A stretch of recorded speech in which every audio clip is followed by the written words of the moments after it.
కేటీఆర్ వ్యాఖ్యలపై భువనగిరి ఎంపీ చామల కిరణ్ కుమార్ రెడ్డి తీవ్రస్థాయిలో ఫైర్ అయ్యారు. కేటీఆర్ తనను ఎప్పుడు అరెస్టు చేస్తారని ఎదురు చూస్తున్నాడన్నారు. ఆయనకు అరెస్టు కావాలనే ఇంట్రెస్ట్ ఎక్కువగా ఉన్నట్టుందని చెప్పారు. ప్రతిసారి ప్రభుత్వాన్ని ఛాలెంజ్ చేస్తున్నారని, ప్రభుత్వానికి వ్యతిరేకంగా మాట్లాడుతున్నారని అన్నారు. అరెస్ట్ అయి కొత్తగా ట్రెండ్లోకి రావాలని కేటీఆర్ భావిస్తున్నట్లు ఉన్నారని తెలిపారు.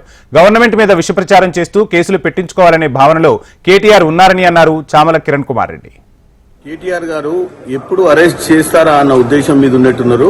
ఎందుకంటే మీరు గవర్నమెంట్ ని ఛాలెంజ్ చేయడము, ప్రతి కార్యక్రమంలో కూడా గవర్నమెంట్ కు వ్యతిరేకంగా మాట్లాడటము, మీరు అరెస్ట్ చేస్తే ఈ మధ్య కొత్త ట్రెండ్ లో మీరు కూడా ట్రెండింగ్ కావాలని చూస్తున్నట్టు. ఎవరైతే అరెస్ట్ అవుతారో వాళ్ళు రానున్న రోజులలో వాళ్ళకి మంచి రాజకీయ భవిష్యత్తు ఉంటుందన్న ఆలోచనతోటి ప్రతిసారి అంటే మీరైనా, మీ కార్యకర్తలైనా, మీ నాయకులైనా రెచ్చగొట్టే విధంగా గవర్నమెంట్ ని తప్పు చూపిస్తూ గవర్నమెంట్ విష ప్రచారం చేస్తూ కేసులు పెట్టించుకోవాలన్న ప్రయత్నం చేస్తున్నారు. ఇప్పుడు కూడా మీరు నేను అరెస్ట్ కావడానికి సిద్ధంగా ఉన్నా, నన్ను అరెస్ట్ చేయడం అని చెప్పడాన్నే చూస్తున్నారు తెలంగాణ ప్రజలు.